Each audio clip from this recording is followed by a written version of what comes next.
আসসালামু আলাইকুম। বন্ধন টেলিকমের নতুন আরেকটি টিউটোরিয়ালে সবাইকে স্বাগতম।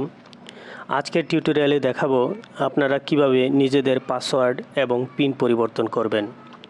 বন্ধন টেলিকমে যাদের অ্যাকাউন্ট নেই তারা আমাদের হেল্পলাইনে যোগাযোগ করে বন্ধন টেলিকমের অ্যাকাউন্ট খুলে নিতে পারেন এবং সাথে সাথে উপভোগ করুন গ্রামীণ, বাংলালিংক, রবি, এয়ারটেল সহ সকল সিমে 24 ঘন্টা রিচার্জ এবং মিনিট, এমবি এবং বান্ডেল প্যাকের অফারসমূহ।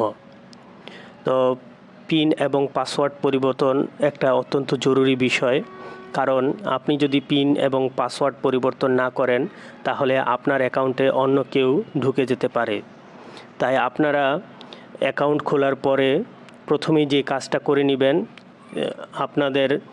আমরা হেল্পলাইন থেকে অথবা আমাদের যেই বিভিন্ন রিসেলার আছে তাদের কাছ থেকে যখন অ্যাকাউন্টটা খুলে নেবেন, তারা আপনাকে একটি ইউজার আইডি, পাসওয়ার্ড এবং পিন দিবে, সেগুলো দিয়ে আপনারা লগ ইন করবেন। তো আপনারা ইউজার আইডি কখনো পরিবর্তন করতে পারবেন না, শুধুমাত্র পাসওয়ার্ড এবং পিন পরিবর্তন করতে পারবেন। তাই আপনাদের নিরাপত্তার জন্য আপনারা পাসওয়ার্ড এবং পিন পরিবর্তন করে নেবেন। তো পাসওয়ার্ড এবং পিন পরিবর্তন কিভাবে করবেন তা এখন দেখাবো। প্রথমে আপনি পাসওয়ার্ড পরিবর্তন করে নিন। পাসওয়ার্ড পরিবর্তনের জন্য পাসওয়ার্ডে ক্লিক করুন। ক্লিক করার পরে এখানে দেখেন প্রথমে আসছে current password, new password, confirm password. Current password মানে বর্তমানে যে পাসওয়ার্ডটা আছে, অর্থাৎ আপনি অ্যাকাউন্ট খোলার সময় আপনাকে যে পাসওয়ার্ডটা দেওয়া হয়েছে বা বর্তমানে যে পাসওয়ার্ড দিয়ে আপনি অ্যাপসে লগ ইন করেছেন সেটাই হলো আপনার কারেন্ট পাসওয়ার্ড। তো এখানে আমি আমার বর্তমান যে পাসওয়ার্ড আছে সেটা দিয়ে দিব।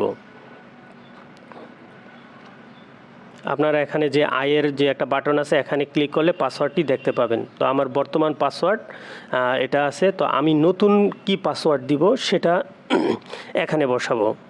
তো নতুন পাসওয়ার্ড আপনি আপনার যেই পাসওয়ার্ডটা আপনার মনে থাকবে ওই ধরনের পাসওয়ার্ড দিবেন, যাতে আপনার সুবিধা হয় মনে রাখতে। তো আমি আপাতত আপনাদের দেখানোর সুবিধার জন্য একটা পাসওয়ার্ড দিচ্ছি, 222344।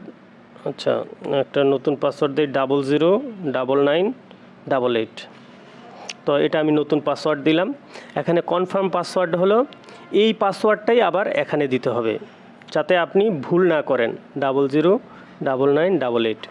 তো এখন যদি আমি আপডেট পাসওয়ার্ডে ক্লিক করে দিই তাহলে আমার এই যে 443322 এই পাসওয়ার্ডটা পরিবর্তন হয়ে নতুন পাসওয়ার্ড হবে 009988। তো আমি এখানে আপডেট পাসওয়ার্ড দিব। তো আপডেট পাসওয়ার্ড দিলে যে পাসওয়ার্ড হ্যাড চেঞ্জ সাকসেসফুল, অর্থাৎ আমার পাসওয়ার্ডটি পরিবর্তন হয়ে গেছে। তো আমি কি পাসওয়ার্ড দিছি আমার এটা কিন্তু মনে রাখতে হবে, ভুলে গেলে কিন্তু চলবে না। অনুরূপভাবে আমি পিন পরিবর্তন করব। পিন পরিবর্তনের ক্ষেত্রে একই নিয়ম, বর্তমানে আমার যে পিন আছে সেই পিনটি আমি বসিয়ে দেব। তো আমার বর্তমান পিন আছে 2211, আর আমি চেঞ্জ করে পিন দেব 0099। আবার কনফার্ম পিন দেব 0099। তো আপনারা দেখতে পাচ্ছেন কিভাবে পাসওয়ার্ড এবং পিন পরিবর্তন করতে হয়। তো এখন আমি এই আপডেট পিনে ক্লিক করলে আমার পিনটা পরিবর্তন হয়ে যাবে। তো পিন পরিবর্তন হয়েছে কিনা এটা আমি এখন চেক দিব। আমি লগ আউট করে নিলাম। লগ আউট করে দিলে আমি আমার যে ডেমো অ্যাকাউন্ট আছে অ্যাকাউন্টে ঢুকব, 2021। তো আমি পাসওয়ার্ড কি দিয়েছিলাম, 009988। তো দেখি ক্লিক দিলে হয় কি না। হ্যাঁ, আমার নতুন পাসওয়ার্ডটা নিয়েছে। আর পিন দিয়েছিলাম 0099, ভেরিফাই। তো আমার পিনও পরিবর্তন হয়েছে। এভাবে আপনারা পিন পাসওয়ার্ড পরিবর্তন অবশ্যই করে নেবেন। তো পিন পাসওয়ার্ড পরিবর্তন করতে গিয়ে যদি আপনাদের সমস্যা হয়, অর্থাৎ আপনারা পাসওয়ার্ড নতুন কি পাসওয়ার্ড দিচ্ছেন এটা ভুলে গেছেন, বা পিন কি কোনটা দিচ্ছেন সেটা ভুলে গেছেন, এই ধরনের সমস্যা হলে আমাদের হেল্পলাইনে যোগাযোগ করবেন। আমরা চেষ্টা করব আপনার সমস্যাটি সমাধান করে দেওয়ার জন্য। তো সবাইকে অসংখ্য ধন্যবাদ। বন্ধন টেলিকমে যাদের অ্যাকাউন্ট নেই আপনারা আমাদের বন্ধন টেলিকমে অ্যাকাউন্ট খুলে নিয়ে আমাদের যে সার্ভিসগুলো আছে সার্ভিসগুলো উপভোগ করুন। আসসালামু আলাইকুম।